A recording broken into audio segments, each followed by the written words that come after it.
Viewers welcome to மதிலீப் சமையல். நீங்க பார்க்க போறது பொட்டேட்டோ கோஃப்தா கறி எப்படி செய்றதுன்னு பார்க்க போறோம். அதுக்கு தேவையானது ஒரு பெரிய வெங்காயம் எடுத்திருக்கேன் நானு. அடுத்தது ஒரு 3 மீடியம் சைஸ் தக்காளி நான் எடுத்திருக்கேன். ஒரு பெரிய பல் பூண்டு, கொஞ்சமா கேஷ்யூ, இஞ்சி ஒரு விரல் அளவு. இப்போ ஒரு பேன்ல ஆயில் ஆட் பண்ணிக்கிங்க.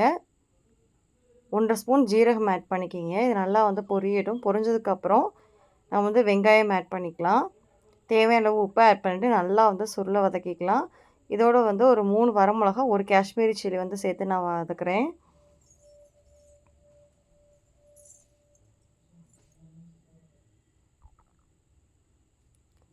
வெங்காயம் நல்லா வதங்கினதுக்கப்புறம் நம்ம தக்காளி ஆட் பண்ணிக்கிங்க. அதோட பூண்டு, இஞ்சி, கேஷ்யூ எல்லாத்தையும் சேர்த்து நல்லா வதக்கிக்கலாம். இது நல்லா சுருள வதங்கணும். நல்லா வதங்கினதுக்கப்புறம் இதை ஆற விட்டு நம்ம அரைச்சி பேஸ்ட் மாதிரி எடுத்து வச்சுக்கலாம். இதுதான் கோஃப்தா கறியோட பேஸ்ட்டு.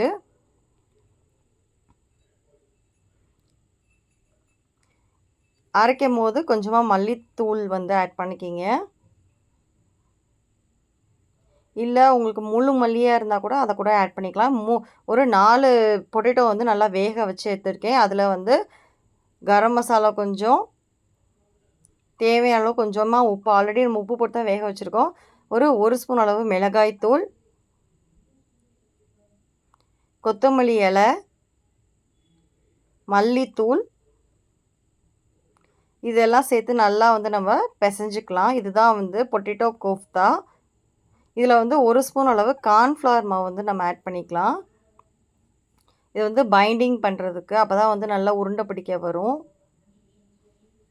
இப்போ பாருங்கள், நம்ம எல்லாம் இந்த மாதிரி உருண்டை பிடிச்சி தனியாக எடுத்துக்கலாம். இந்த பிடிச்ச உருண்டையை நம்ம தனியாக பொரித்து எடுத்துக்கணும். ஒரு கடாயில் ஆயில் ஆட் பண்ணிவிட்டு இதை நான் பொரிக்கிறேன். பொரிச்சிட்டு தனியாக வச்சுக்கிறேன் நான். இப்போ அடுத்து இன்னொரு பேனில் பட்டர் ஆட் பண்ணிக்கிங்க. கொஞ்சம் சேர்த்தே ஒரு ஸ்பூன் இல்லை 2 ஸ்பூன் அளவு பட்டர் ஆட் பண்ணிங்க. நல்லா பட்டர் மெல்ட் ஆனதுக்கப்புறம் அரைச்ச பேஸ்ட்டை ஆட் பண்ணிக்கலாம். கொஞ்சமாக மல்லித்தூள் ஆட் பண்ணிக்கிங்க.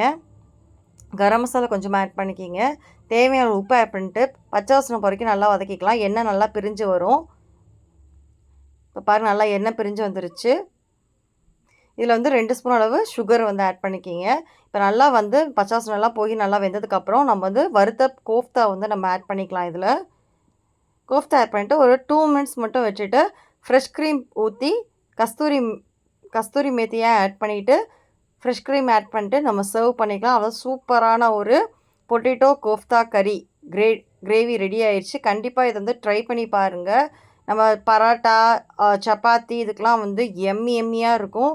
ரொம்ப டேஸ்ட்டாக இருக்கும். நீங்கள் ரெஸ்டாரண்ட் போய் சாப்பிட்ற ஃபீல் கிடைக்கும். கண்டிப்பாக இதை ட்ரை பண்ணி பாருங்கள். ட்ரை பண்ணி பார்த்துட்டு எப்படி இருக்குன்னு சொல்லுங்கள். Thank you so much. பாய்.